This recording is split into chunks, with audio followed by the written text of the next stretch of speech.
How's the audio? Can you guys hear me? Is it pretty good? Pretty good audio? Eating egg ASMR. Let me know if it's too quiet, too loud, whatever. How's it going, guys? Extreme, I knew it. Eggs are so good. What's that? There's actually like a category for this kind of thing on YouTube. Mukbang. Watch me mukbang. It's when a chick just eats a bunch of gross food. And it's like chewing ASMR. It's disgusting. I hate it so much. I don't know why. That's all I have to say. I don't fucking know why. I don't get it. It's disgusting. I hate chewing noises, but I don't know. Like, if a hot girl does anything on the internet, it's hot. That's right. Watch my mukbang stream. So how's it going, guys? It's hard for me to especially during Bioshock. It's hard for me to say anything really, because I mean I love the game, but there's so much noise all the time, and it's hard to get in a word without interrupting some flow of the game. But I just I want to talk to my boys about what's up. Dude, Max chews loudly. Get on Max about that. Tell him to chew with his mouth closed. Oh, man. So what are you guys up to? This is a weird time of year. The pre-slew of holidays time. If you're in school, school's getting tough. You're around the curve. In second quarter, I'm going to have my well, not my finals, but my second series of exams coming up soon. This is a time of year when a lot of the people you talk to regularly just you guys stop communicating with one another because things are getting so busy, and you just kind of lose that spark to just communicate and be friendly. Because I don't know, at least for me, because school takes so much energy out, man. I have nothing to say these days. I have no interesting thoughts because school is just I don't know, man. It's a burden. It's an energy-sucking burden.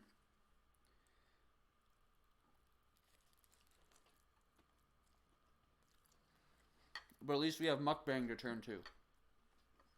If nothing else. School is a nerd house. A nerd house. That makes it sound like they're insane. It's like an asylum for nerds. Starting soon with the eggs. Dude, I love that. We're going to use that, okay? That's my official... That's going to be the official thumbnail for my just chatting streams. What the fuck are you doing? I don't understand this.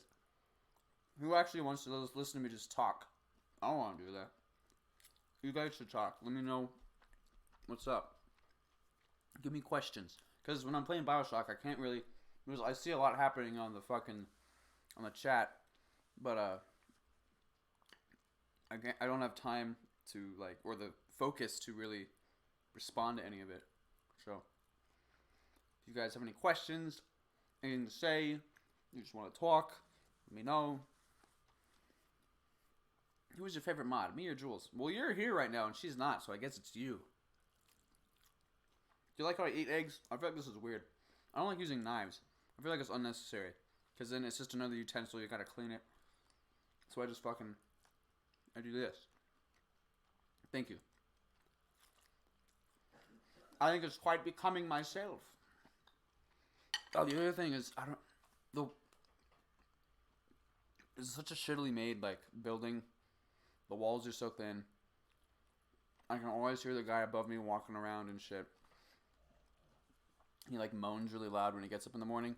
But the the apartment next to me has been vacant until a couple days ago. An epic gamer moved in, and he I don't know what he was playing. He talks about apexing a lot. I don't know what that is.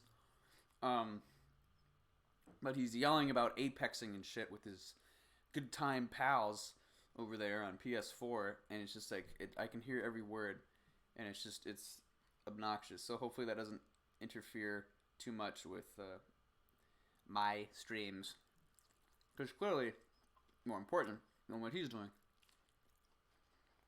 Apex Legends, yeah, okay. So loud. It's so funny because so many people in this apartment complex are like these ghetto, scary people that keep to themselves, and then there's him just yelling, "Apex, Apex!" And it's like windows are always open, so you can see like everything that's going on in his apartment. It's just weird. Everyone else is so closed off. My blinds are closed all the time, but then there's just this Chad Epic Gamer next door. All of a sudden, it's just yelling constantly. It's a good time.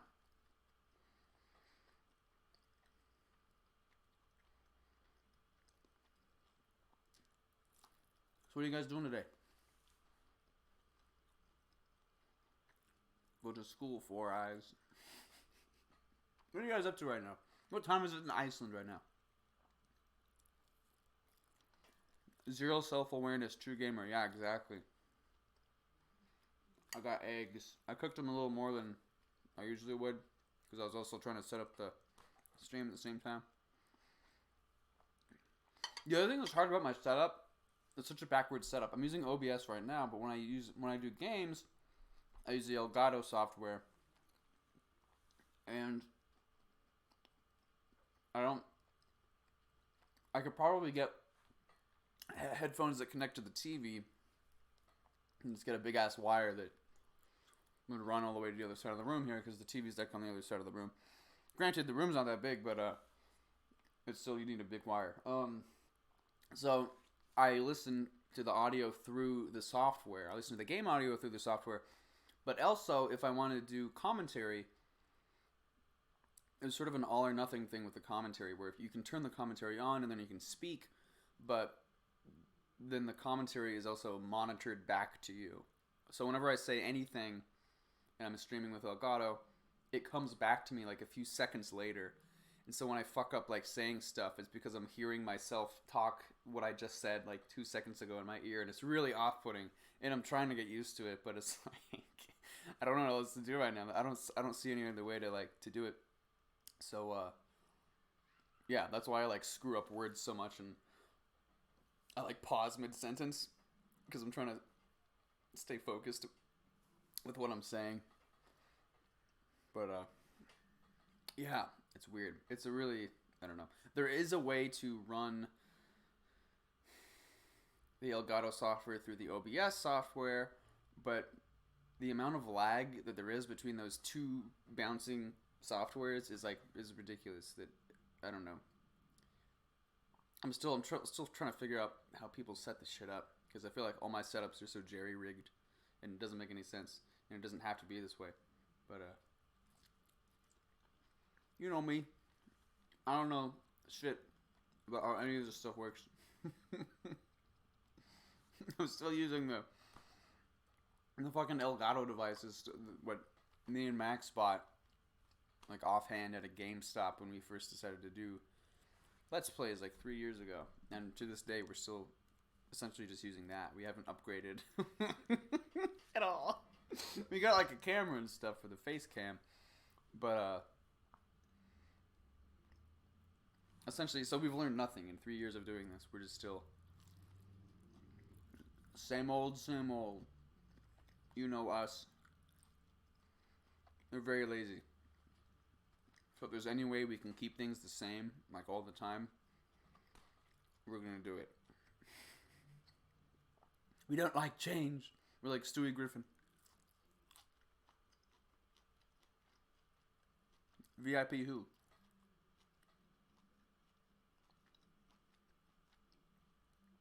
Elgato can be added as a video capture device in OBS. Yeah, I've read about that, but I'm not sure exactly how to do it.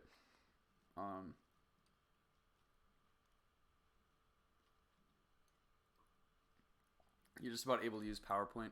Yeah, dude, fuck PowerPoint. I took a whole computer class that was about like different Microsoft software, and I don't remember anything. I got like a B. I don't remember anything though. That stuff is so counterintuitive. To do like the advanced stuff on Microsoft Word. It's so backwards. None of it makes any sense. I hate it so much. That's why I have a good old Mac. It's for the dumb people. Tells you exactly what is happening and it does like everything for you. I know all the epic gamers talk down to Mac, but Mac is good for recording music. And that's all I really need.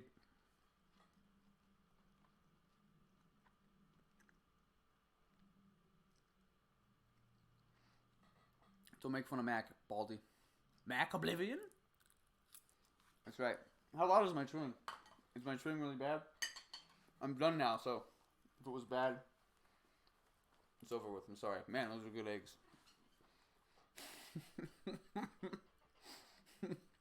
I put so much salt and pepper on them. I like eggs so much just because they're a vehicle for salt and pepper going into my mouth without me feeling bad about it. Otherwise, I'd just drink the salt and pepper. Rate eggs from 1 to 10. Dude, 10. You're not a true gamer unless you play Halo on Mac.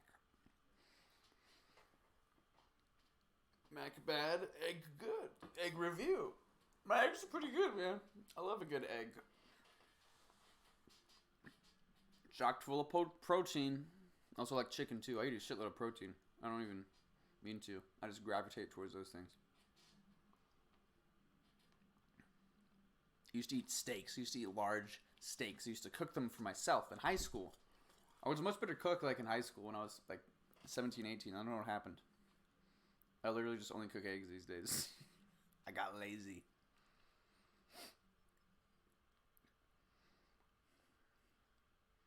I barely even want to like put milk in my cereal. That seems like a valiant effort.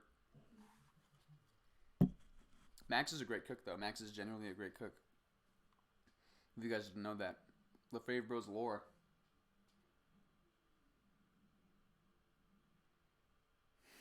A true Chad gravitating towards... I don't like work out a lot or anything, but I just eat the protein. So it goes nowhere. Max is a blacksmith, LaFave Bros. Yeah, that's true. He's a blacksmith. He's a welder. He's a great cook. I don't know, yeah. He's always been really into, like, tradesman crafts and stuff, so.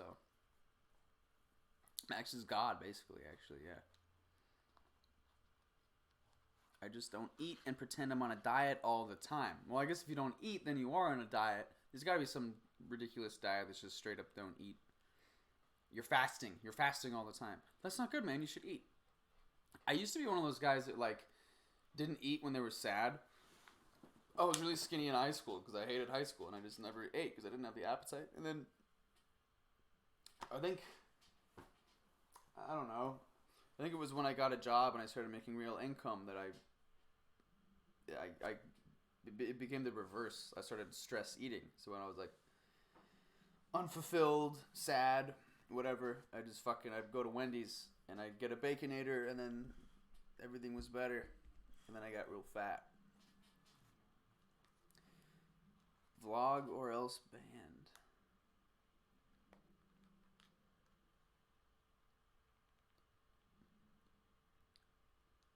Yeah, right. You'd eat more if you could afford it. That's the thing. I think, like in high school, eating was just out of the question because I didn't have any money.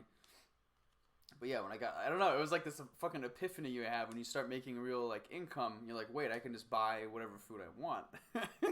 It's one of the great steps into becoming an adult. You're not dependent on, like, the school or your parents for food. You can just get it yourself, and that's, like, mind-blowing. And then I went through a phase where I ate a shitload of Hershey Drops.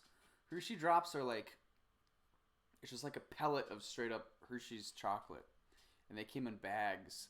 And I would eat Hershey Drops like nobody's business.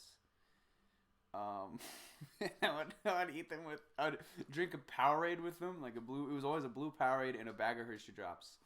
So that evens out, right? Powerade is for, like, sports people. So I got to feel fit while I was eating the Hershey Drops. Makes a lot of sense. And then I'd go down to the Wendy's and I'd get a double Baconator. And then I had a game. The epic gamer's diet. It's disgusting, dude. Yeah. And I remember because I Yeah, literally the year after I graduated high school, I came back to play bass actually for the talent show for some of my friends who were in the talent show that year, and they hadn't seen me in like at least 6 or 7 months, and they agreed that I was fat. Like they were good enough friends, like they could just straight up. I was like, "Yo, I've been gaining so much weight. I feel like," and one of my friends was like, "Yeah, dude, you're fat." And then I realized, maybe I should not eat as many baconators. But I don't know. Weight with me has been strange because I lost a lot of weight moving down here in August because I moved into this apartment by myself, and I didn't want to spend a bunch of money on food, so I just didn't eat that much. Right, I was eating like tuna and apples and the dry ramen, the legendary dry ramen that I was eating for a while. Where you guys ever do that? I feel like it's so good. I know it's like weird, but I feel like everyone does it at some point where you have the little square thing of ramen, and then you just kind of like you put the salt powder on it, and then you just eat it like a sandwich almost. So good. But anyway, that was all I ate for like 2 or 3 weeks, and I slimmed down real quick. But I wasn't as healthy because over the summer, I mean, I ate more, but I jogged like at least 2 miles almost every day, and I swam a lot, and I did sit-ups, push-ups, all that good stuff. But I still like I don't know. I maintain. I guess I don't know. It's like half your lifestyle and then half your diet that determines your weight or whatever they always say. But it's definitely 50-50. I think trainers and shit always tell you that. But yeah, I'm definitely like less healthy now, but like I look better, quote unquote. So I don't know. It's always a gamble.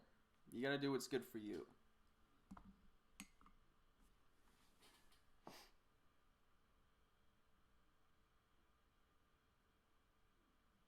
In Iceland, we eat ice cream. I guess that makes sense. Thus, making us mad lads. I ate fish food last night. Ben and Jerry's fish food. I haven't eaten ice cream in a while, but I fucking dude, the fish food is so good. If you guys haven't had Ben and Jerry's fish food, it's fucking amazing. It's so good. It's ridiculous how like sweet it is, but it's so good.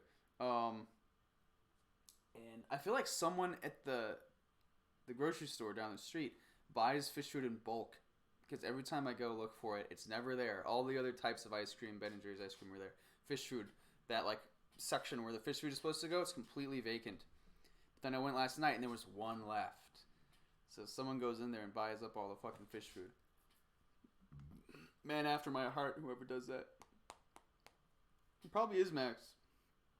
He's trying to foil my plans. My plans to obtain fish food. It's like it's this big master plan. That shit's good, man. I ate a lot yesterday, actually. I had a half a sandwich in the middle of the day. And then I had my friend took me to this kebab place where there's like spicy chicken. Oh, man. The big tell, though, is when they say your stomach shrinks. Because I used to be able to eat a shitload and I'd still have an appetite. But last night when we went to this kebab place, when I sat down with the meal, I was like, oh, that doesn't look like a lot of food. I was like afraid I'd still be hungry afterwards. But by the time I'd finished, I was like so fucking full. I felt like I was like a boomer from Left 4 Dead. My stomach was going to blow up. So that's another big tell about like your change in diet is how quickly you become full. You're making me hungry here. Sorry, man. And then my birthday is actually on the 4th, November 4th. So I'm going to be getting fat over the weekend for my B-Day. But, we all got to do that. This is just like the fat time of year. Especially because like it's like Halloween and then for me, immediately my birthday after that. Thanksgiving and then Christmas. It's just like you're just eating a shitload for like 2 months. And then, yeah. You're just gorging. You're spending money. You're eating. I'm going to be 25. Getting old. Getting up there. Getting the fuck up there. It's no good. Do any of you guys know who Sam Hyde is? $1 Million Extreme. he's an interesting figure because he's like, I feel like it's not controversial saying he's like a bad person. He's like a bad guy. He's mean, horrible guy. But his sense of humor is so intelligent. He's an incredibly intelligent guy. He's a horrible person, no doubt. Like he's one of those guys you'd never want to meet. Like I think he's funny from afar, but if I ever saw him in person, I'd like walk the other direction because I know he'd just like immediately start making fun of me and being mean. He's just like he's very fucking extreme. But there was one thing he said that I really did take to heart because it made sense. He said at 25, if you haven't gone to college yet, you're done. And I know there's always like a group of really old people who go to college. You see like these elderly women in classes with you and stuff, but that's a different ball game. And when he mentioned that 25 is like at least just for him when he was talking, 25 is like a good ballpark for a cutoff for attending college. I took that to heart. Like I kind of understood that age. That was a good, yeah. So that's why, honestly, him saying that was one of the main reasons I decided like I gotta go back to school this year because I'm gonna be 25 this year. So as long as I'm like in it when I become 25, that's okay. But if I'd like waited another year for school, I feel like I would have been too much. Yeah, I know. It's not like... I think the point is, like a lot of things in life, you tell yourself you're going to do it tomorrow or you're going to do it when you can. But then, honestly, there's never a good time, right? There's never a... For most things in life, there's never a time when we're honestly, like, feel 100% prepared. And... I think the idea is that you just gotta get it done. Like, you just gotta jump in there and get it done.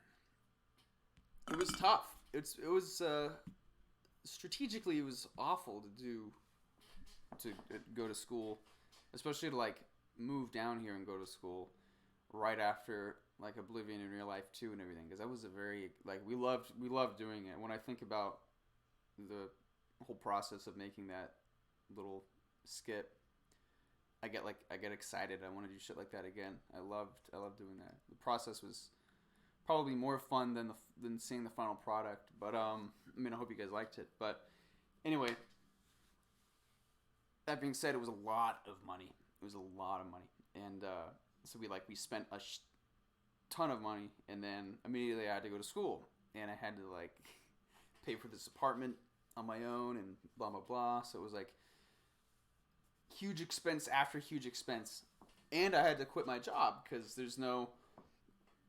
I was teaching, and they are a chain, but they're like a local chain, and they don't reach this far. So I also had to quit my job, and it was intense. It was not the quote unquote smartest move financially or whatever, but hey, I'm here and I'm above water. I'm getting it done. I bombed the quiz on Monday, but otherwise I've been doing okay, grades and everything. You frecking hang out with Wes, you lucky imperial filth. I did. Yeah, it was unreal, man. It was super cool. I don't think I've ever made a smart move. Yeah, that's another good point. Like, there's so much we think about. We can deduce that these are good decisions, these are bad decisions, but our actions are completely different. You're right. I mean, we all do. Most of the things we actually do in life are unplanned and not really thought that through that well. I was thinking about that the other day. I forget what it was in relation to, but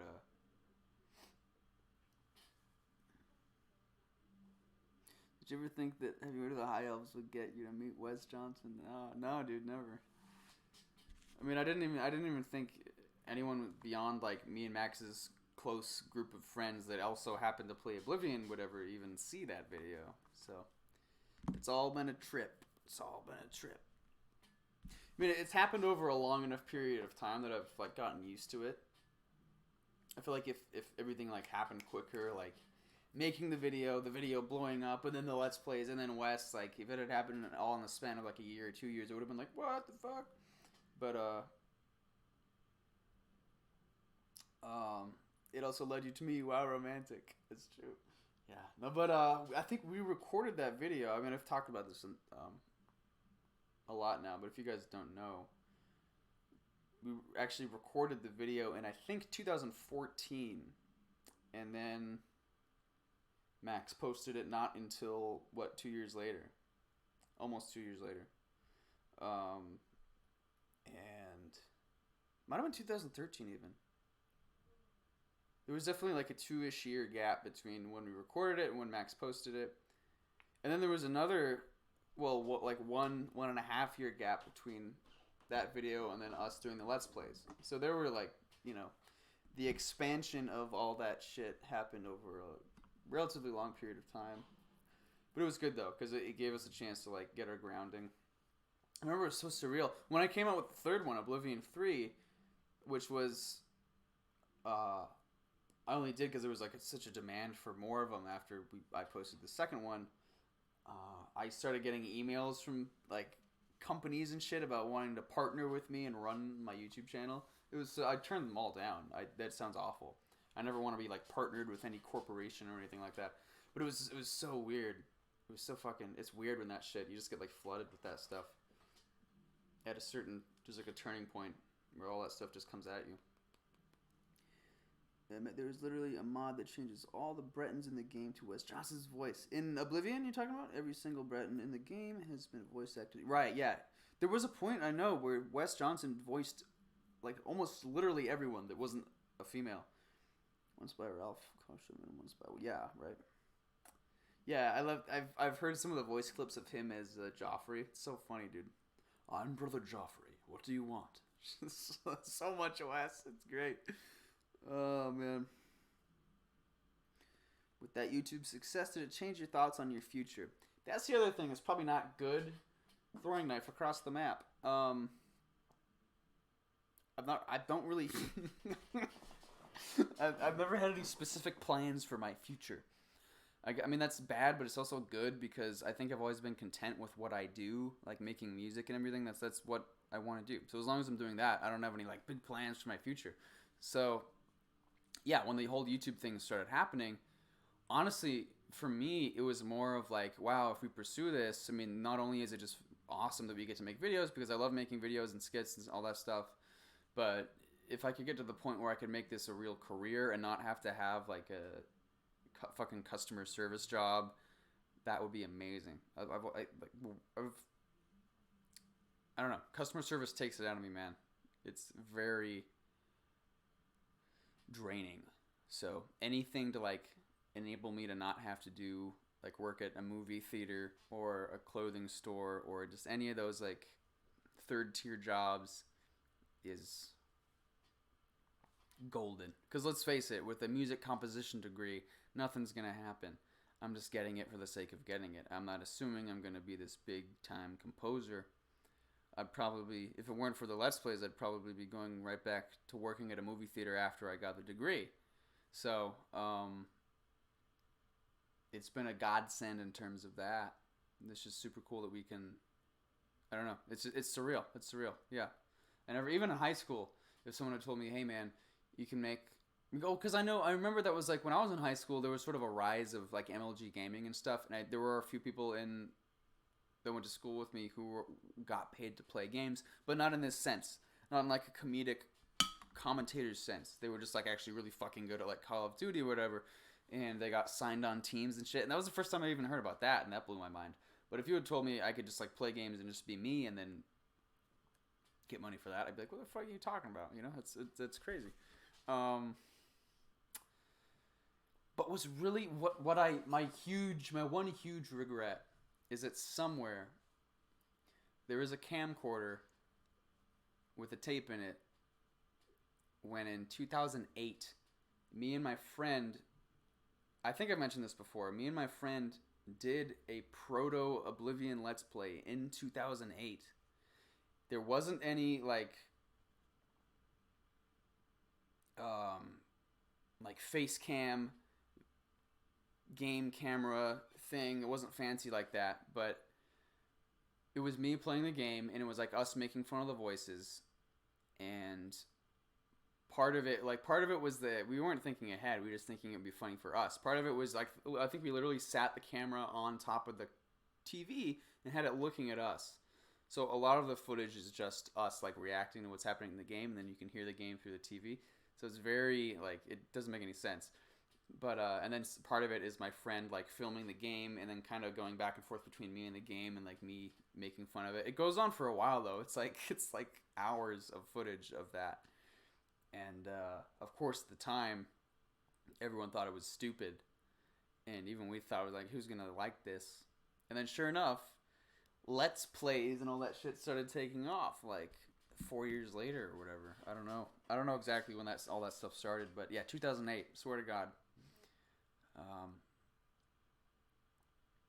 You never know what's gonna take off, man. That's also that could be said for the whole. Have you heard of the High Elves video? Like, I didn't think anyone would give a shit about that. I thought it was just funny for like me. I mean, in hindsight, it makes sense because I wasn't thinking about how many other huge fans there are of the game that would like get it. But yeah, I don't know. It was kind of a one and done. It was such a, I don't want to say thoughtless, but it was such an off the cuff video. Like I was playing the game. I think I was just talking to Max about like, hey, look how dumb these characters are, and then Max was like, hey, you know, I think I was telling him about the poisoning the apples and shit, and then we just decided to like film it right there and then. It was all just like boom. Yeah, that's the magic. It's gotta be. It can't be too forced. I think those natural ideas that just come to you are the best ones. The Oblivion in real life, the first one in the gas station was something that just like came to me while I was jogging, and I don't I don't know why. I don't remember like what my whole thought process was, but it was very organic. Just as I was running, I was like thinking about this situation. I was like, that'll be a really funny situation, and then I like mentioned it to Max, and he was like, dude, that's really good.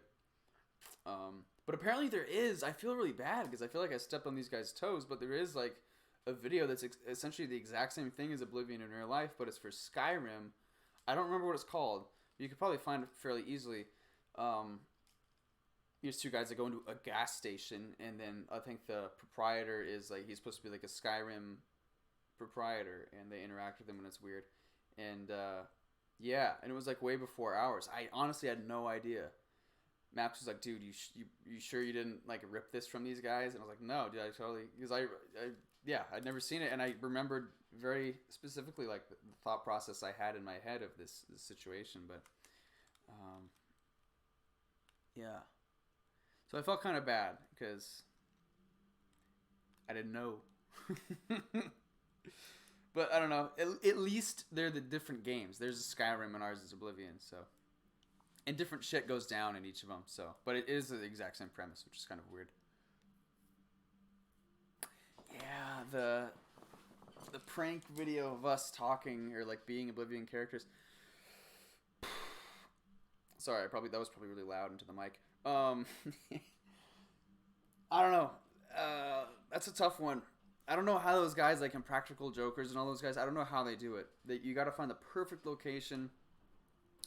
All the shit. We live in Scottsdale, and I don't know, the idea people have of Scottsdale is generally correct, where there's all these like stuck up rich people. So I don't think that kind of thing would fly or go well in any like the malls or like outside malls or strip malls, whatever. Any public congregation of people for entertainment purposes would work, at least where we are, because there's also heavy like security. There's the mall we usually go to just to hang out and shit. You're not even allowed to like film at all. I always forget it because it's such an asinine rule. It's like it's a mall, dude. You, like, I don't know. I don't get it. And like people have phones, they're gonna record each other just dicking around. And even like a lot of the stores have like Snapchat filters, so it's like the stores themselves are kind of encouraging you to like, hey, you know, free advertising, right? But then the mall is like the overarching company that owns the mall is like, no filming. And yeah, we have filmed shit in there a lot, but yeah, inevitably a security guard, some old fucking loser security guard, is like, now filming, put that away. But I mean, if we could find a good venue for that kind of video. The other thing is, I don't want to feel like a dick. Like, I don't know, man. Most of these people are just trying to go about their day. I don't want to like hassle them. That's such a weird dynamic. I don't think I could ever be comfortable with that. But I mean, it's a funny idea. If you could find the right situation, the right group of people. Well, I mean, just in the fact that we'd be like screwing with them while they're just going about their day, and also filming them while doing it, I consider hassling them. I guess is what I'm trying to say. You know, but I don't know, man. I don't know. A college might be good. A university would be funny. That would be a good. I think. I don't know if there's like some event at a college, people walking around and shit. I think college kids' reactions would be funny. Definitely better than some like stuck-up old rich people, because they'd just be pissed. But I think college kids would like be more into it at least. They're like appreciate that it's a joke. If Emmett was bald, I don't even want to think about what I'd look like bald.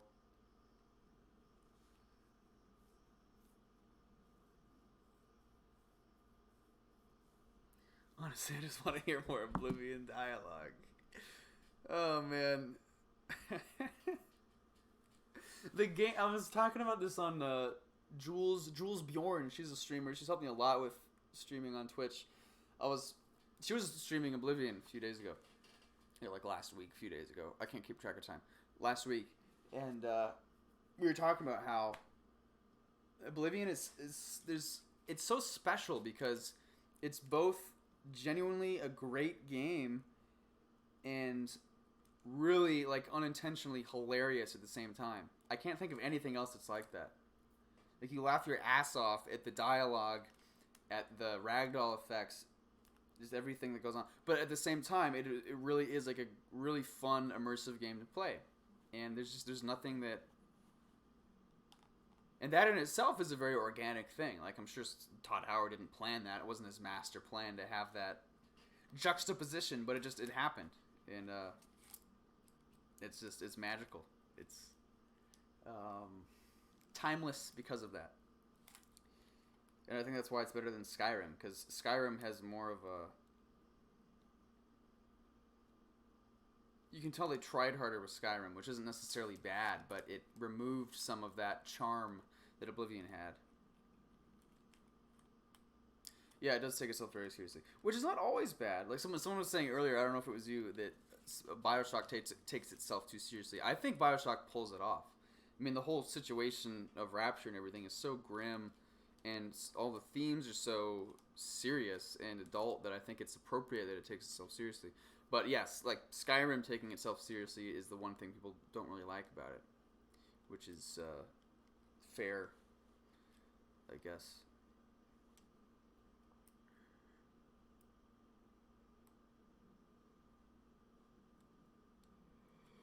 That's strange, Harold, what you said about you played Skyrim first and you can't get into Oblivion because it seems too tough for you. That's the same. That's exactly how I feel about Morrowind, because I played Oblivion first, and now Morrowind seems like, oh, that's too tough. I don't know. It's like whatever game you first play, that's the one you get the sense of, and you're able to play. And then the previous, because the previous ones are so different in specific ways, especially like Morrowind. I think everything Morrowind and prior is like so foreign to me that it's like it seems scary. I don't know if I could do it. I will at some point, of course, play Morrowind, but I'm honestly like scared because I'm gonna fuck everything up. I know. And the fact that you don't have like waypoints and shit in Morrowind, like Jesus Christ, I'm never gonna remember. I'm I'm gonna have to have like a physical map of Morrowind with me while I play it to like remember where to go. I don't remember shit in games.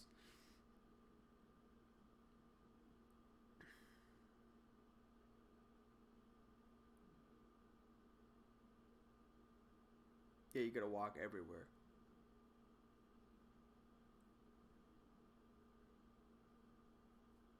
Yeah, the fact that you gotta walk everywhere is free. You get when I play. There's so much going on. The thing that bugs me that like when people, I mean, it's cool. I appreciate the pointers and stuff, but when people like comment, like, "Oh, you should know this," on our videos, like, "Oh, why didn't they do it this way? Why didn't they do it that way? That's the way you're supposed to do it." Like, of course, like the game never tells you can do most of this shit. I remember Oblivion never tells you you can fast travel. At least when I first played it, like, there's nothing that says straight up like you can fast travel. So I didn't even know and it was the first game of that caliber that I'd ever played, because we had like an N64 and like a GameCube growing up, so I'd never played any like big open world games. Oblivion was my first, and so I had no I wasn't even aware of the concept of fast traveling. So when I did my first playthrough ever, like of Oblivion in 2009 or something, I walked everywhere because I didn't know it was even an option. Like, I know you could open up the map and like look at shit, but for like a good portion of my first playthrough, I literally just walked everywhere because I had no idea fast travel was even a thing. Which I think is fair. Like, in hindsight, there's, oh, how could you not know about fast travel? But the game never says you can fast travel. Like, if you just tell me, then I'll do it. But there's so much going on in those games that you're just like supposed to know. I never understand that shit. Maybe it's in like the manual that comes with the game, but I don't know, man.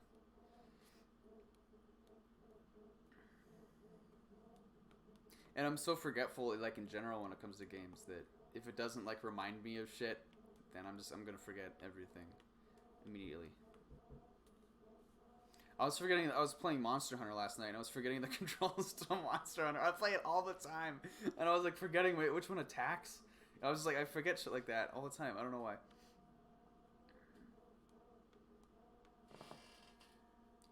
Lumi meow. I find lockpicking hard. I fucking hate lockpicking. I think I'm just getting the hang of it. But, I don't know. Maybe my reaction time is not good enough because you have to, like, see that it's going slower than usual and then you hit it. But by the time I can see that it's going slower, it's, like, too late. So, I don't know.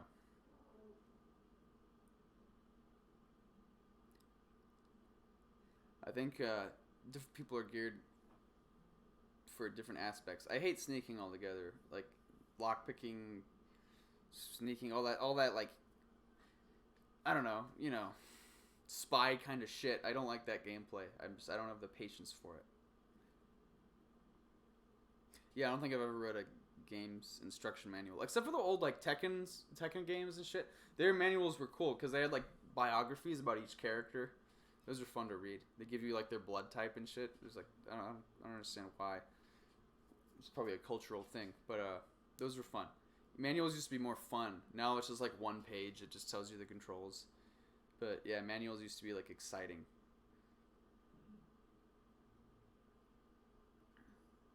The lock squeaks a certain way when you're close. See, what the fuck does that even mean?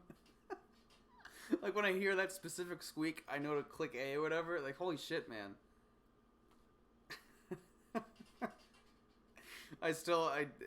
All the, I don't know. The best advice I've gotten for it is like it's the speed of the tumbler that you gotta look for. Yeah, no, dude, I fucking hate lockpicking.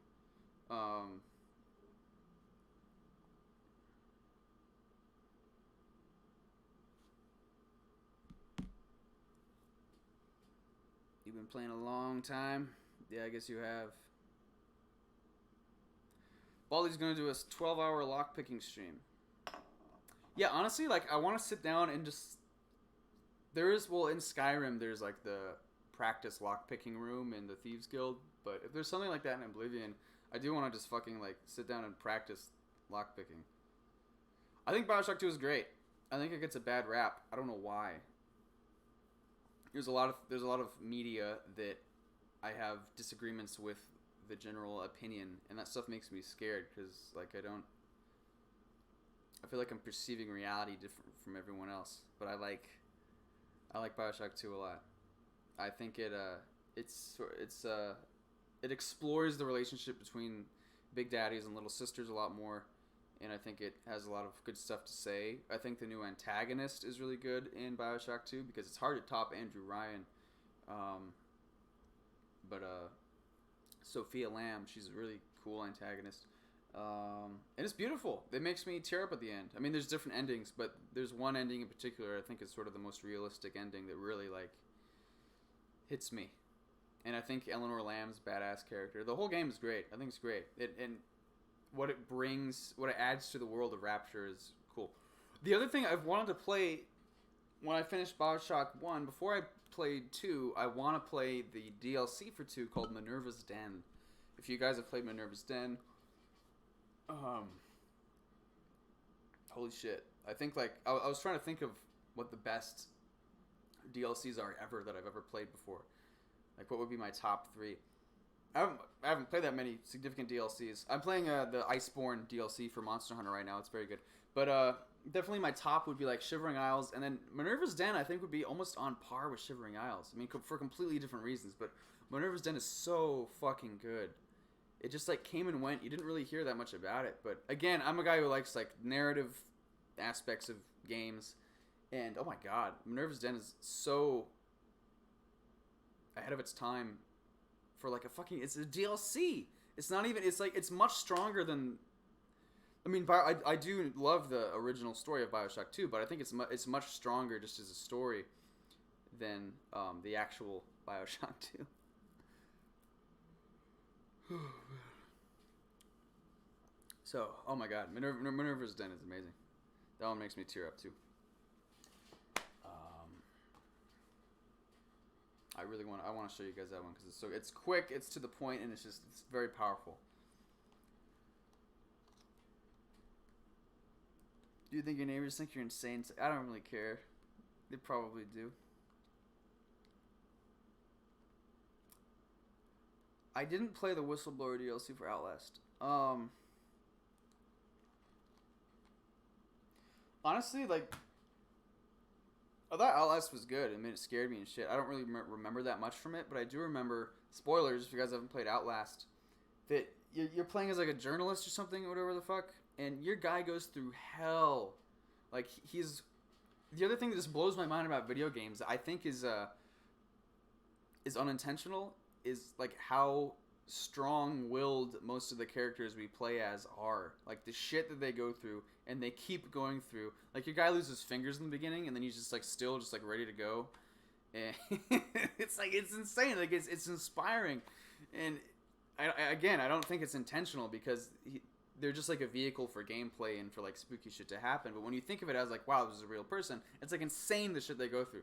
And then at the end, you're, like, you're this journalist, and you're, like, about to figure out this, like, the great scheme of the fucking place, whatever. I don't remember much of the game, as you can tell. But then, if I remember correctly, you, like, the way you beat the game, at the end, what happens at the end is the guy, like, dies and fails, and then it's like, I hate that. I fucking hate that. Like, so it's all for nothing. Like, that shit pisses me off. You went through all of that. That's what I don't like about most horror movies. It just seems like everything was in vain. Because, like, there's this hero that goes through all this shit, and then, like, at the end, they just die. Then that's it. So it's like, okay. You know, if I wanted a vain, depressing story about trying and failing, I just have my life. You know? I don't know, man. So, that really pissed me off. I don't like that. I think, yeah, I don't know. That really turns me off. And I know it's a really personal thing to be annoyed by, but there it is. Yeah, I played a little bit of Outer Worlds. Honestly, I like it, but I don't know. I think people are hyping it up more just because it's by Obsidian.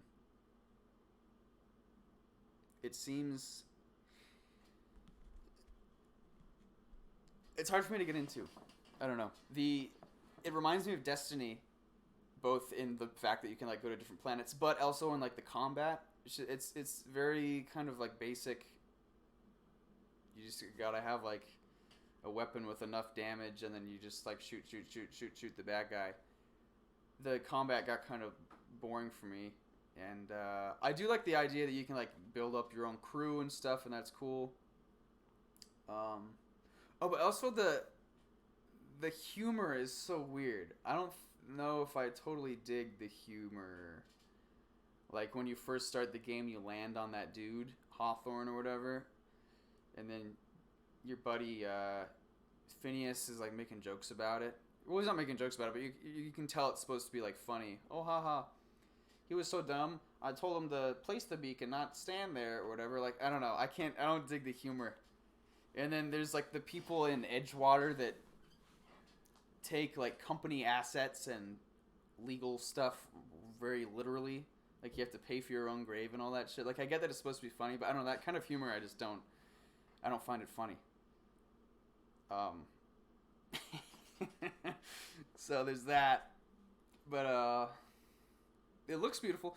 Also the like depth perception is weird. It's kind of I don't know. I don't know what it is. I can't describe that stuff well. But there's something about it that's just unsettling to look at for a long time. I don't know. I don't know what it is. I can't explain it better than that, but I don't know.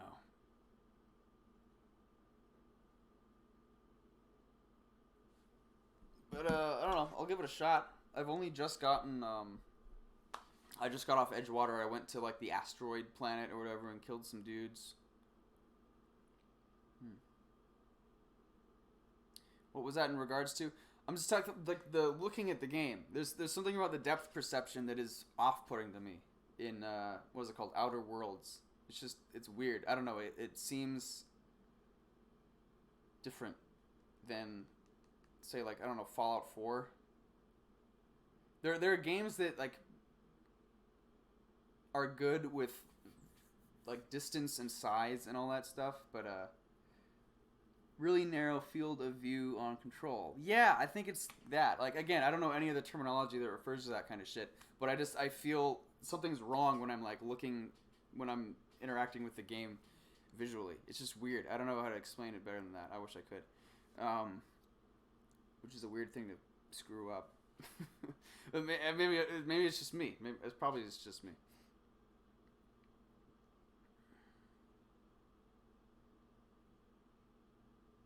I wasn't. Yeah, like you're walking around using a pair of binoculars. Exactly. Yeah. Yeah. Um. Yeah, man.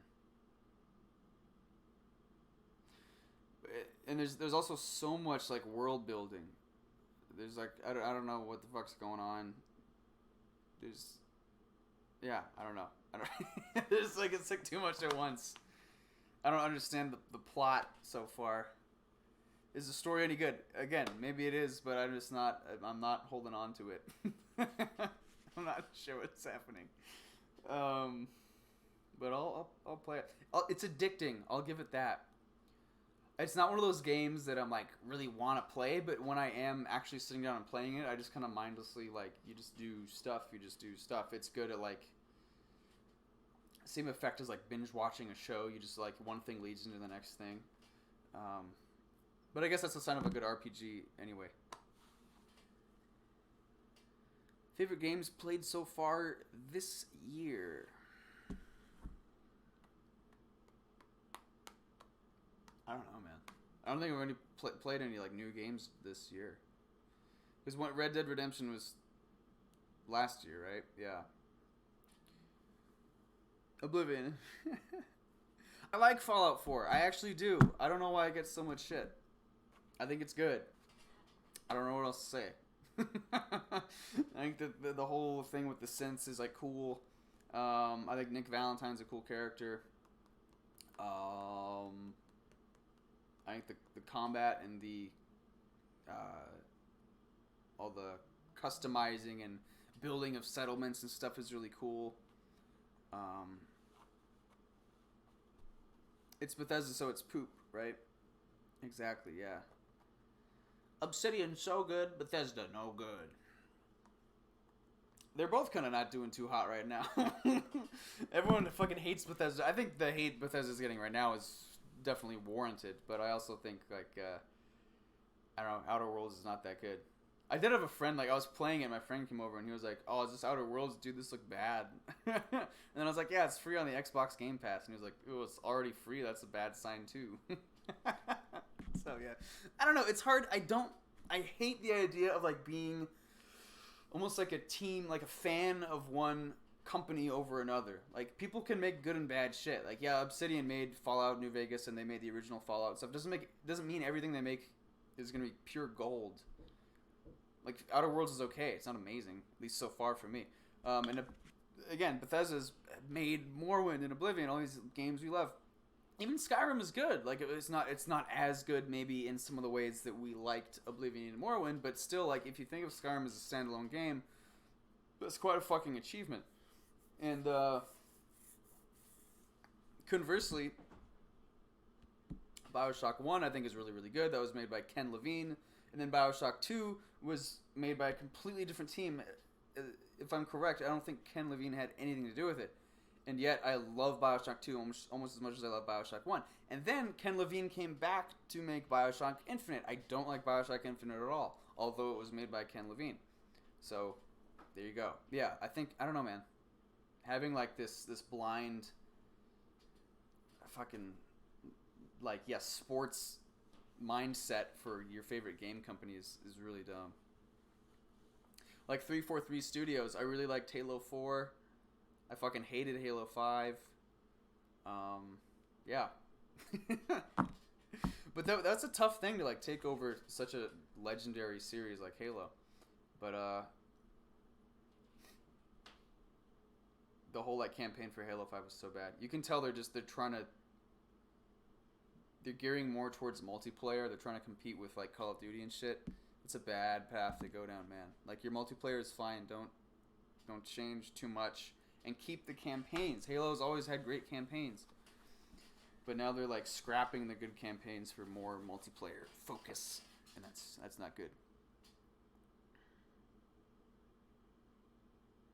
Yeah, some people go as far as to say that Skyrim is a straight up bad game that makes me laugh. Yeah, that makes me laugh so hard when they say that. Bad RPG. No, yeah, it's an amazing game, but it's hard to rate it on its own.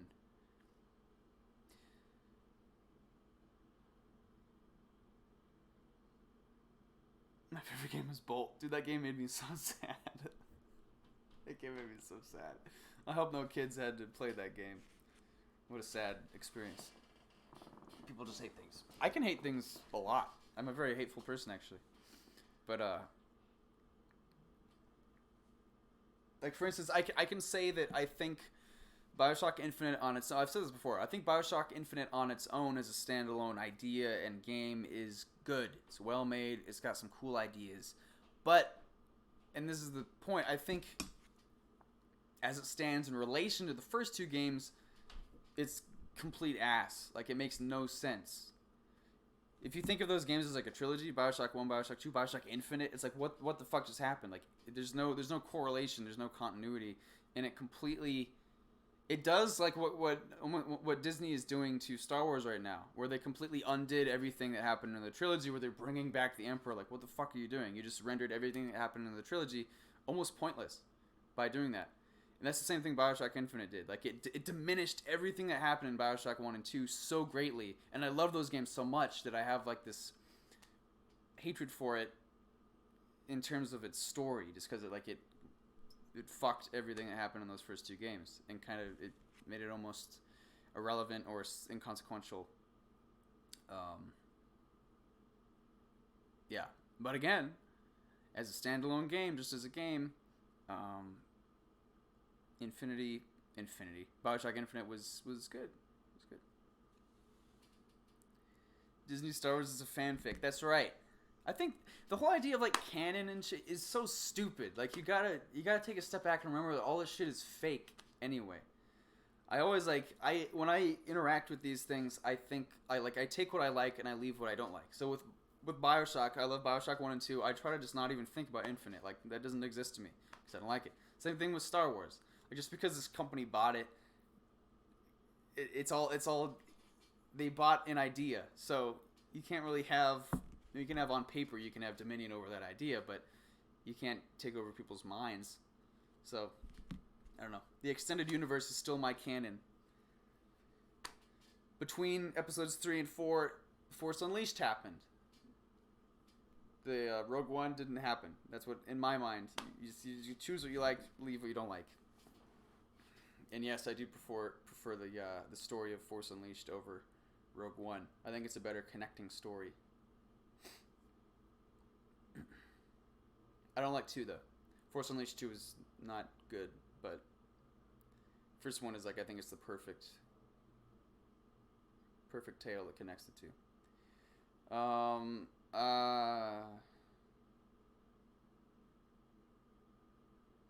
Yes, Rogue One is the best out of the new ones, but I still don't really like it. I felt nothing when any of those. I felt a little bad for the robot. He was cool. Ironically, the robot was the most like human, relatable character in that whole fucking movie.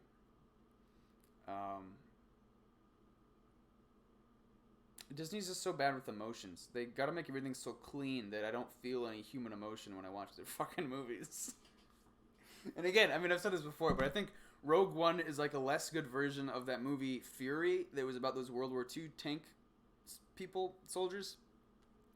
And then Fury was a slightly less good version of Halo Reach, which was, okay, so the whole idea is that, I'm sure you guys have either played Halo Reach or seen Fury, and obviously we've all seen Rogue One.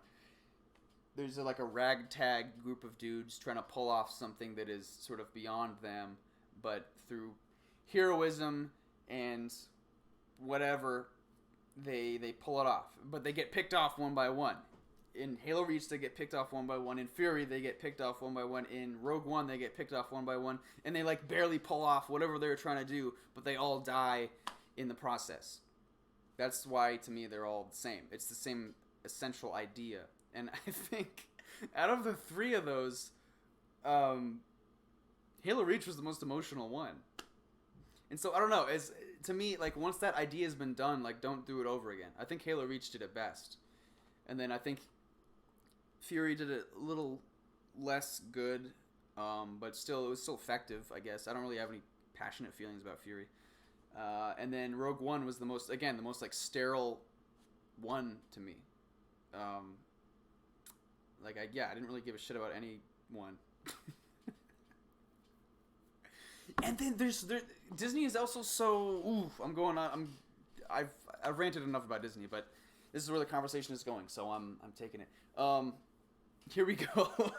Exactly, you already know. Disney's afraid to get like sexual. Disney's afraid to admit anyone has a libido, anyone has like romantic tendencies. They used to in all their old movies. There were there was love and blah blah blah. But now in these movies, there were so many times in Rogue One where like Diego Luna and the chick that looks like a rabbit, I forget her name. There was one moment where they were in an elevator and they were just kind of like close to each other, but they weren't like shit should have gone down in that scene. They should have like, you could tell there should have been chemistry between those two, and there wasn't. And then at the end when they're on the beach, they just like kind of like hug each other a little bit. Like it's so like, dude, just let them fuck, let them like make out, let them accept that they like have, like they should have, right? Am I just like crazy? Like they don't want to admit that people have sexual drives or romantic nature. It's just so awkward to me. I hated that. I was laughing so hard when they were just like hugging a little bit on the beach. It's like, dude, if you knew you were gonna die and there was like a hot chick or a hot dude, you would have fucked them. I'm not saying they should have actually had them have sex on the beach, but I'm saying they should allow that kind of thing. I don't know. Yeah, Disney is sexually repressed. That's exactly what I'm saying. I hate it.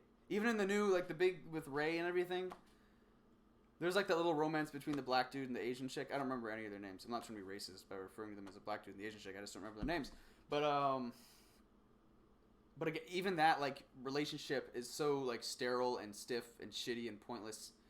And then Rey is like too strong to be into anyone. You know, there's a Disney has this like the new Disney has this idea of like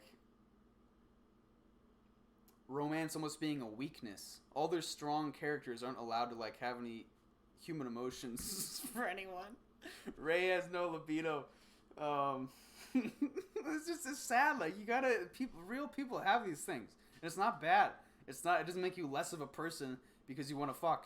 You know what I'm saying? Like I hate it's such a creepy, undertone in all of their movies that just like it throws me off. I hate it.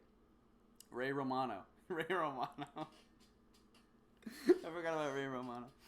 Oh man. No, not every character has to fuck someone, but the entire lack of any sense of romance in those movies is so fucked up. In the trilogy, remember,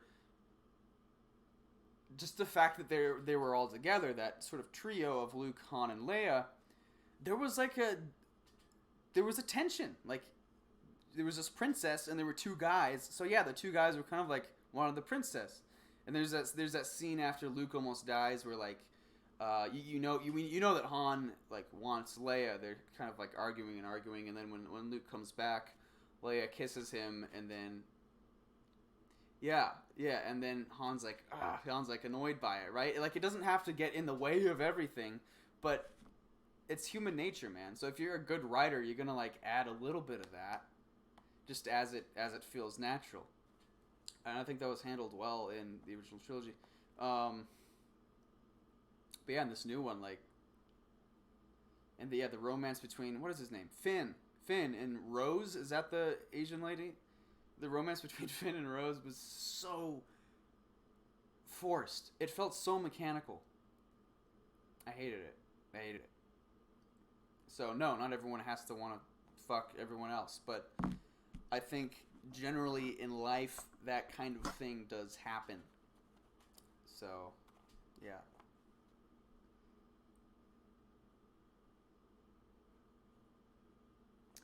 I don't hate Rogue One, but I don't like it because it overrides The Force Unleashed, which is they serve the same function. Rogue One and Force Unleashed both bridge the gap between 3 and 4, right? And they're both the story of how the rebellion was created, and I prefer the story of Force Unleashed over Rogue One in fitting that role. So I don't have any strong feelings about Rogue One. I don't remember anything about it, really. But I do remember, like, when all the heroes are dying at the end, like, I really didn't give a shit. So, I don't know, man. Were you guys really weeping when the dude that looks like a mouse, like, jumps on the grenade and then he, like, blows up or whatever? Like, who cares? We knew nothing about that guy, you know? I don't know. There's just... The characters in Halo Reach, again, were, like, so much stronger characters than, I feel like any of the characters in Rogue One. When Kat gets like shot through the head mid-sentence, that's hardcore, dude. Kat was fucking cool. She got shit done. When George like pushes you off the ship when it's about to blow up, that was hardcore, dude. George was a bro.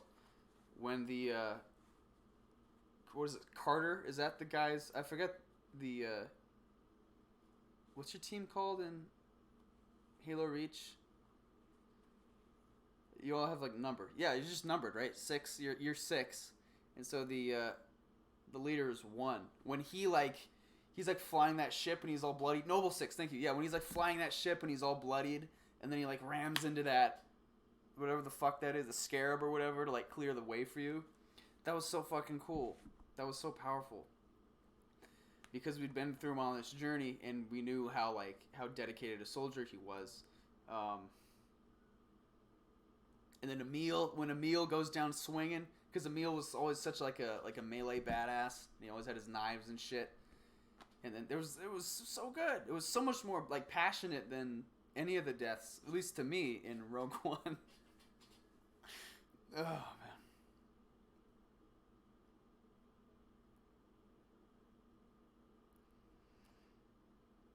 Yeah, I think the ultimate failure. Yeah, you said Rogue One was trying to be dark and dirty. If Disney tries to do dark and dirty, it's just not going to work because Disney is not dark and dirty at all. Yeah, the characters in Halo Reach actually inspired. They felt more like real people. Yeah, I don't know, man. I remember that guy who I always forget his name. The name of their YouTube channel. He compared the archetypes of the original trilogy to the characters in the prequels, just to make the point that, like, oh, you know, Han is this swashbuckling heartthrob or whatever, and he's like, his character was well defined. And then look at Qui-Gon, like, he's nothing, he's just some, like, hippie, he's kind of not a very good Jedi, there's no character there. Like, I get his point, there's stronger characters in the original trilogy, but no one has really heavily critiqued the characters in the Disney Star Wars movies. I feel like they're even worse than the trilogy. I know the writing is maybe a little bit less awkward or cringeworthy or whatever, but the characters themselves are so sterile. They're so fucking sterile. That, I don't know, man. I like Qui-Gon too. I thought he could have been a little more well written, but, yeah. Red Letter Media, thank you.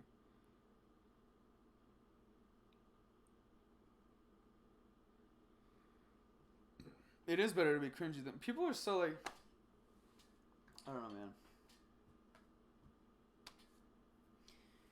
People throw around those terms too much. Cringy and awkward. Like, just... Dude, get over yourself. You're not that cool. You can't determine what's cringy and awkward. I hate that everyone is, like, into that... I don't know, that shit. It's... Dude, I don't know. That's what I hate about Jar Jar. Everyone's like, oh, dude, Jar Jar's so cringeworthy. Jar Jar's so dumb, dude. Dude, I hate Jar Jar. He ruined the whole prequels. It's like, no. He's not that. He was clearly for kids. He, like, steps and shit and stuff, and you're supposed to laugh. He's, like, just like a goofy sidekick. Disney always has goofy sidekicks. There's that Eddie Murphy dragon from Mulan. Like, they were all obnoxious. You know that it's for kids and it's fine. But, like, because a couple people mentioned how dumb Jar Jar is, which that's the whole point of his fucking character anyway. Yeah, exactly. Thank you. It's intended to be funny. He's like, yeah, you're not making a point. Jar Jar wasn't supposed to be a dramatic character. He's like a duck with eyes that come out of his head. He's supposed to be funny. They're like, they think they're like, I don't know, pointing out something new when they say that he's like cringy. It's like, yeah, that's the fucking point. I don't know. People are just, they got sticks up their ass.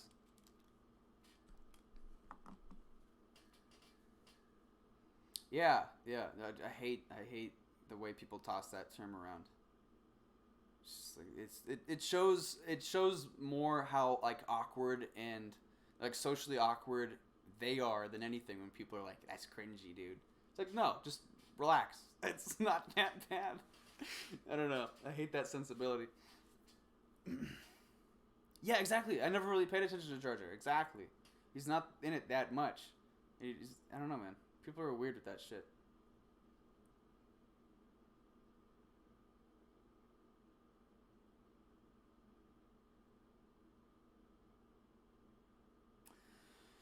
Yeah, but it makes sense because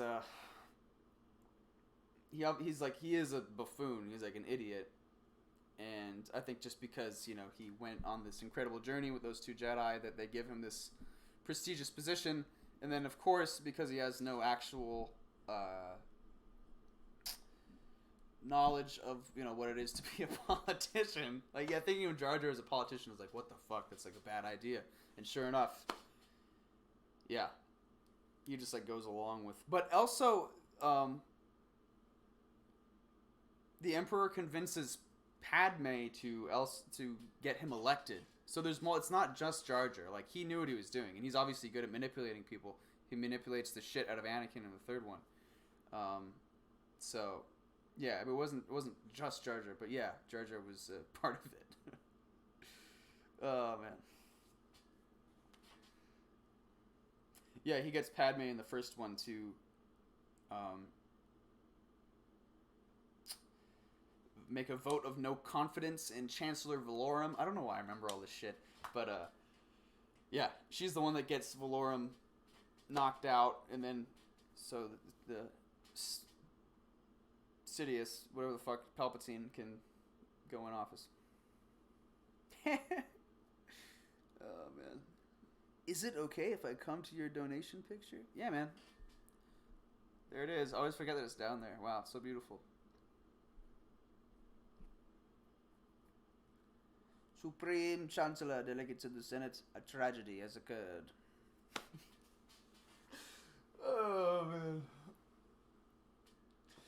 I've actually the other day I thought of the best analogy. This is not a PC analogy, but you got okay? So this is an analogy about like how I feel about movies. Do you guys remember that old shitty movie? I don't remember anything about it, but all you have to really remember is the title to get the gist of it. It was a movie with Jack Black called Shallow Hal, and it was about like he's like a shallow dude, and yeah.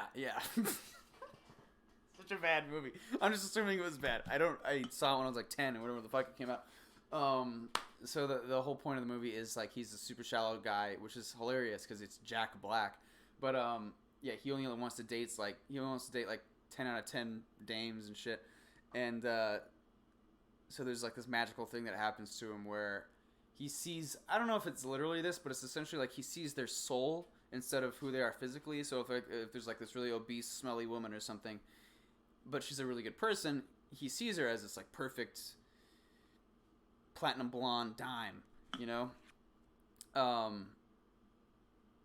And that's how I feel about movies. So like the prequels have so much heart that even if there's Jar Jar and there's like bad CGI and there's like awkward writing, I can see through the fat smelliness and I see like the spirit and the themes and you know what I'm saying? And so the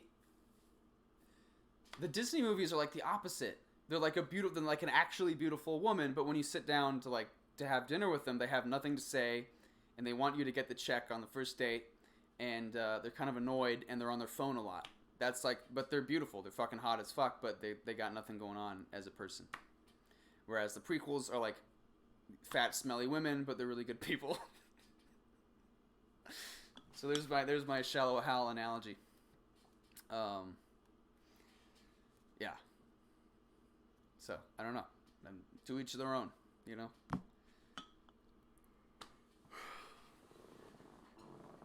Oh.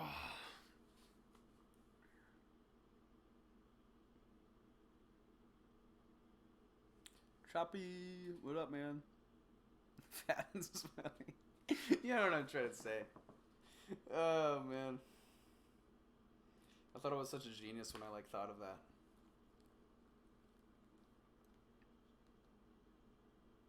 Adam Sandler movies are good people. Ugly as fuck, but kind of nice. Dude, I want to see that new movie that he's in called Uncut Gems. If you guys haven't seen, it's produced by A24, which makes generally very good movies anyway. But it's written and directed by the Safdie brothers, who are produced by A24. And dude, if you haven't seen their movie Good Time with Robert Pattinson, it's so good, so good. And so they're directing this new movie. It's a drama called Uncut Gems, and it stars Adam Sandler, but it's totally a drama. Adam Sandler's this like scummy Jew who he's like a con man. I don't know exactly what he is, but he's some kind of criminal in New York, and it looks so good. Their movies are always so good. I want to see that so bad. It's always interesting when all these comedians just immediately go to drama.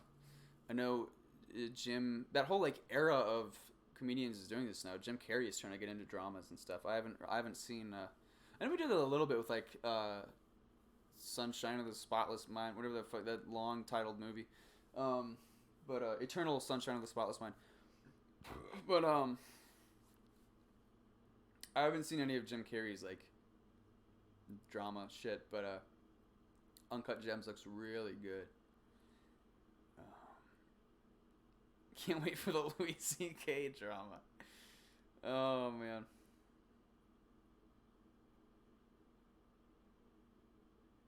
Sacha Baron Cohen. Yeah, Sacha Baron Cohen's like a great actor, actually. He's very good.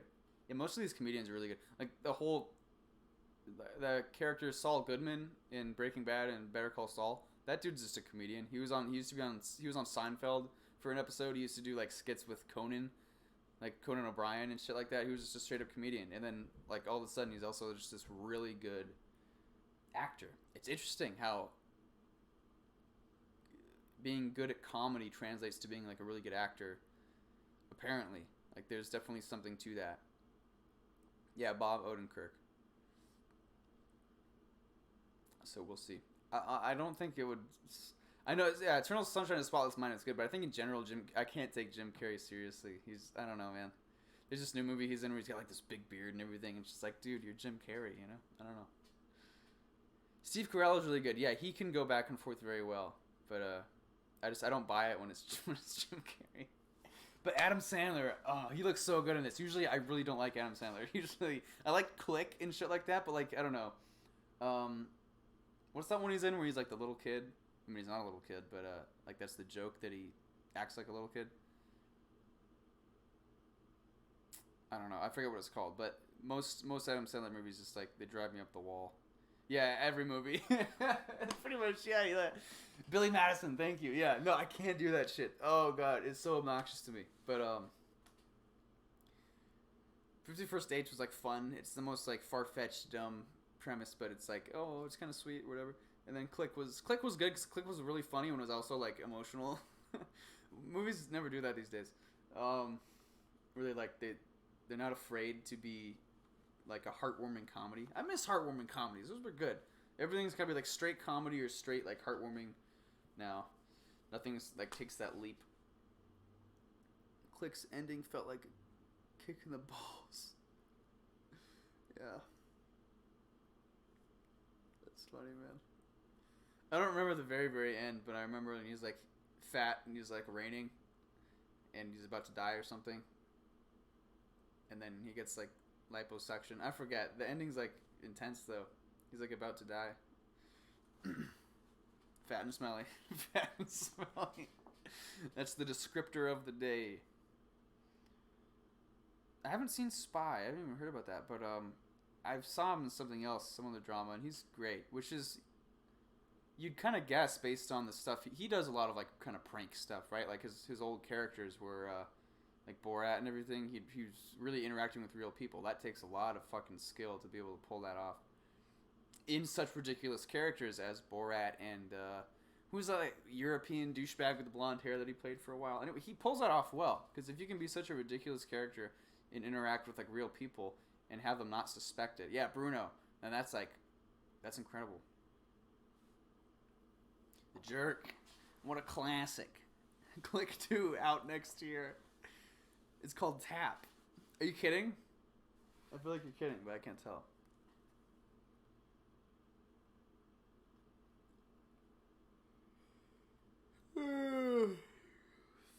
You're kidding, yeah.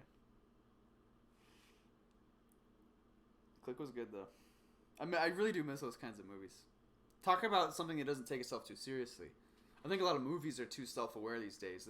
But movies like that, like I don't know, Goonies and Click and Sandlot and like that whole era was just like they were just like having fun. Even like Benchwarmers and shit, those were so fun. And now every movie is so like self-reflective and makes it worse in a way. New Kanye? What about the new Kanye? I don't think I've listened to a single Kanye song unless I was like forced to because I was in someone else's car and they were playing it or it was at a club or something. So I don't know about the new Kanye. Good. I never really liked. I guess everyone says his debut album is really good, but after that it's all been downhill. He's out of his mind. And what I have heard of his music, I think there's no point. So I don't know. You need to check out his new stuff. Grimsby. Oh yeah, Grimsby. Wait, This Is America. That wasn't Kanye. Childish Gambino. Yeah. There was that Kanye song you laughed about with Ben in the podcast. I think that was This Is America, actually. Oh, man. Oh, I didn't know there was a show of the same name. I'll have to check that out. Max used to be really into Borat. Max and his friend growing up, they loved Borat, dude. It was like their favorite shit ever. He was on like, what was he on, Adult Swim or something like that? He was on TV for a while. I remember it was like Didn't he have a show? Because I know Borat was a movie, right? But he had some kind of a show, I feel like. They used to be really into Dave Chappelle, too. Dave Chappelle was like their favorite comedian. I haven't seen his new shit, but I've heard it's pretty good.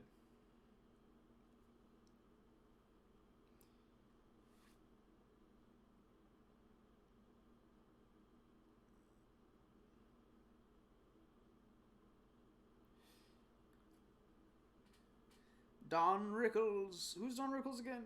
I know the name, but I don't remember what he's done. My favorite comedian right now is probably Bill Burr.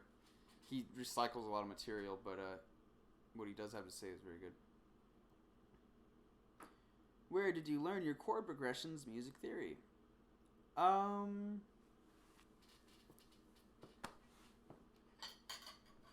It's mostly just like learning pieces of music and then kind of figuring it out, honestly. I mean, yeah, I went to school for it and everything, but I knew most of like how progressions worked just from learning pieces on piano, learning music in general. And you kind of see the patterns the more music you listen to and read and transcribe, which means like you hear something and then you figure it out and write it down. So I don't think, I mean, yeah, you can go to schools for it and shit, but I think the best way to like figure that stuff out is just on your own, by learning pieces of music on your own and then just figuring it out. It does help that my dad is also a composition, has a master's in composition, but it's not, he never like sat down and like taught me shit verbatim. He would like give me pointers and stuff, but yeah, I don't know, man. It was really, I remember when I was like, I started piano lessons when I was 2, and then as the moment I had like enough knowledge of how stuff worked, because I'd played like enough pieces that I kind of figured out, okay, this is more or less how things work, that I immediately started like writing shit, like making songs and just little pieces on the piano and stuff like that, and then that just continued. It just continues and then continues. I miss Emma complaining on the Discord about his students. I don't. I did have some great students, by the way, but man, there were some bad ones. When they're bad, they're bad. It was mostly little kids who like didn't want to be there, and their parents just dropped them off because they needed them to go away for an hour. So, man, kids are jackasses these days. Oh man, the whole like younger generation. We had. This is definitely the boomer in me, but yesterday in conducting class, we had this high school choir sitting in, and first of all, these kids look so young. Like, they were in high school, and they looked like barely, like, 7th grade to me. Like, what the fuck? I know part of it's, like, my perception, probably. But I think part of it is actually, I don't know, like, kids are just looking younger. Like, I had to ask someone, like, are these kids really in high school? It was insane. They look so fucking young. And they're very, like, boisterous and kind of, like, rude, and I don't know. I don't like it. I don't know what generation they are. I guess it's X. Is it Z or is it X? I don't know. But I don't like them. Yeah. I mean, I had some kids I had some high school kids. Some of my best students were high school kids, and they were just like the chillest dudes. But these kids that we had yesterday were obviously younger, because the students that I had that were in high school actually looked like they were in high school. These kids looked really young, and they were just like, they were either awkward or like obnoxious. There was no in between. We had to work with them. We were supposed to like teach them different conducting patterns and stuff.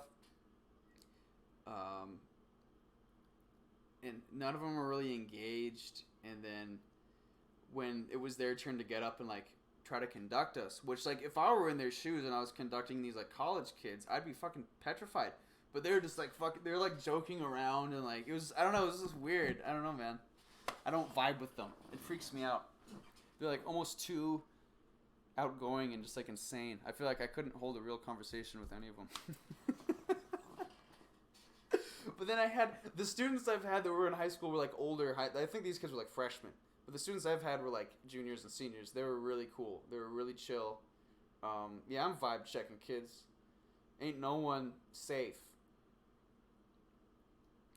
But yeah, no, the students that I had that were like juniors and seniors were super chill. I had like they were engaged. We had great discussions. I feel like I could actually talk to them as like friends, people. But yeah, I don't know, man. There's something that's weird. And the little kids too. When I was a little kid and I was taking piano lessons, I was like terrified. I was terrified of like messing up. I wanted to like play well just because it's sort of like fear. I don't know. And then like the little kids that I had when I was teaching, they would I literally had one kid jump on the keyboard, fart on it, and then I told him to get the fuck down, and then he ran over to a trash can and kicked it over and told me to pick up the trash. That's little kids now, because parents don't fucking parent their kids. They don't do their job. These little kids can be the fucking worst, dude. I hate people that are, I mean, and so I had some little kids that were really sweet, but there's no, it really depends on, I don't know. Yeah, it's fucked up. Like, parents gotta, and then the dad came in and like blamed it on me. He was like, you gotta, basically he was telling me to like parent his kid more, and he was like angry about it because we didn't get to a lot of piano practice, obviously, because this kid was like farting and throwing shit. Like, what the fuck am I gonna do? And then he blamed it on me, like he's not the dad of this kid. That drove me up the wall. If any of you are parents, or if any of you are thinking about being parents, it's okay to like do your job. Sometimes you gotta be mean. Sometimes you gotta, I don't know. In the long run, it's better to be stern and mean in certain situations if your kids are like being rude or fucking up or whatever, than just letting them go crazy. I feel like so many parents just like, oh, my kid's such an angel, and they just let them do whatever, and they turn into this little shit, and then they're 18 all of a sudden, and they're still this little shit because they never learned like what's wrong or what's right.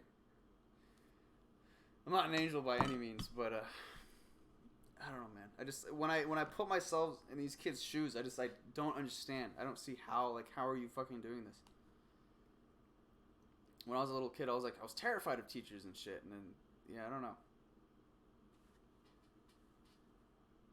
Thanks, man. You're my angel, Baldy.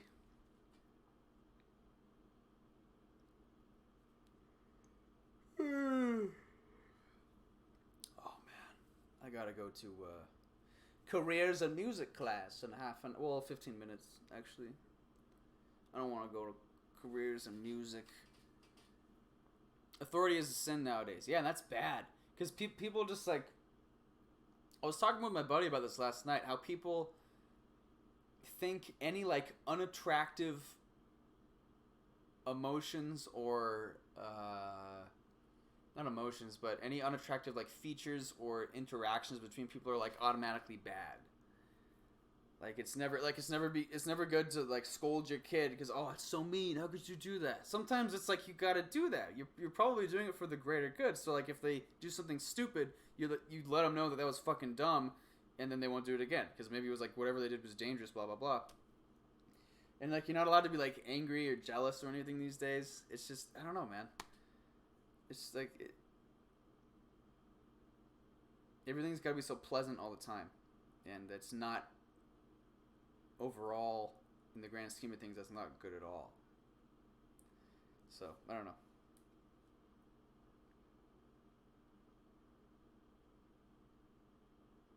It's okay to fucking be mean to your kids sometimes.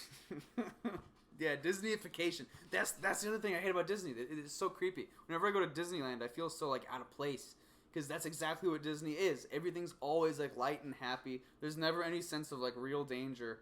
Even when there's like literally death and shit, sometimes they manage to make it feel safe still. Like everything about Disney is so like it's all great, and I hate that. I hate that. Yeah. But I'm interested when I think about Disney as a whole. I mean, most people have taken issue with them after they bought Star Wars or whatever. And there's so many people who love I love like Lion King and shit like that. But in general, I kind of hate what they did with a lot of their classic tales, like Little Mermaid and Snow White and all that shit. Because I remember like, originally those were kind of violent and dark in certain ways, and I think that's important. And Disney just ripped all the darkness from them and made everything like happy all the time. So I think they kind of fucked up. Bambi was really good. Bambi is so powerful because shit actually goes down in Bambi. Like, it's okay for there to be death. Lion King is so powerful because shit actually goes down in Lion King. And all these other ones, like, when they like try to lighten the mood, I never liked any of those. Like, I liked Bambi and Lion King, but I never liked Little Mermaid, even like Hercules or any of the like the princess movies. They're just like, it was a bunch of like fluff to me because nothing actually went down. I don't think there doesn't necessarily have to be actual death, although one of my favorite authors, Cormac McCarthy, says like if you want to tell a story or write something that is of value and impactful, there needs to be some kind of death. And there's something to be said for that because it's such an important part of just existence that if you ignore is weird. It's there's something creepy about it if you ignore those kinds of things. So, I mean, that being said, you know, Bambi, there's a lot of loss in that. Lion King is all about like loss and then sort of reclaiming that position, and that's why those things are so good. But yeah, whenever Disney takes one of those old like Brothers Grimm, Hans Christian Andersen stories and then just like Disneyfies it, it's like, oh, dude, don't, you know.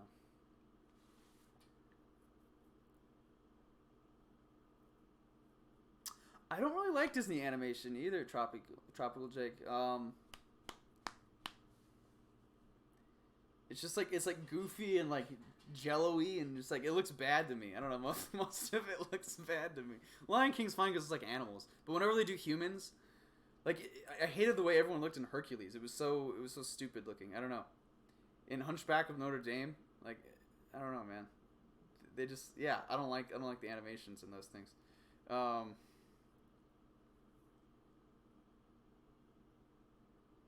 Gorillas, the way the gorillas are drawn is your inspiration. That's pretty cool. I dig that. What's a good? I like I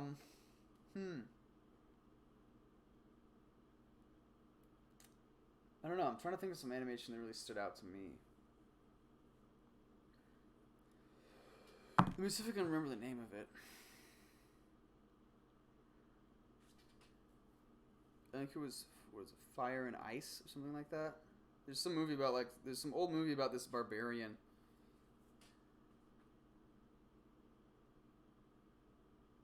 Yeah, 1983, Fire and Ice. The drawings themselves aren't that. It has like really low scores because the actual movie is not that great. But Tropical Jake, if you haven't seen Fire and Ice, check it out. It's from 1983. The movement of the cartoon characters is like so eerily real. Like, it really looks like just straight up like human beings walking around and shit. It's unbelievable. I don't know who did it, but I know you're like been doing a lot of animating recently, and Fire and Ice really. And again, but the drawings themselves are kind of rudimentary. I mean, they're like fine, but there's not like a lot of, I don't know. There's not a whole lot. There's just like eyes and a nose and a mouth and shit like that, right? It's kind of basic, but the movement is fucking amazing.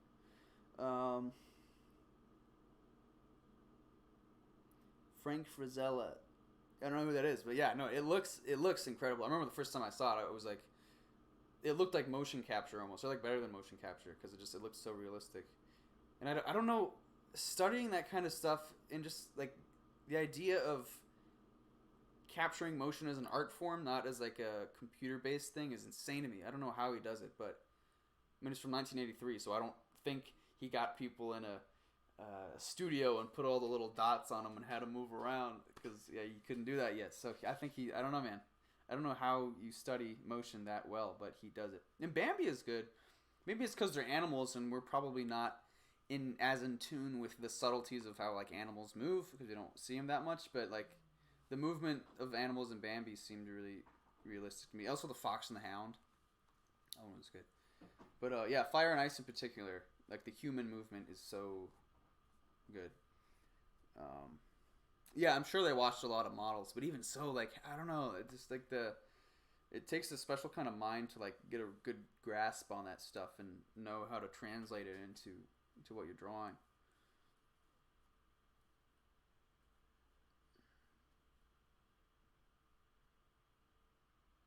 You study live animals for Bambi. Yeah, that's what you got to do, I guess. You think they rotoscoped it? What is rotoscope?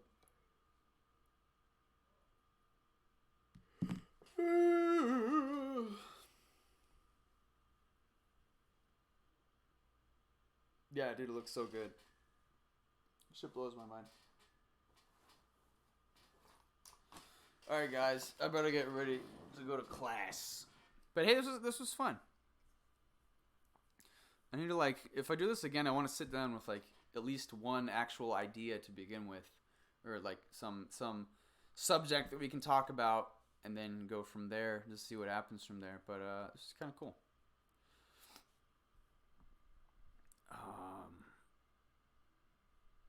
Yeah, man. Yeah, man. Thank you guys. Thank you guys for stopping by. I didn't think I would retain this many viewers from just me talking, so it's kind of heartening. That's nice. I will see you guys on the flip side.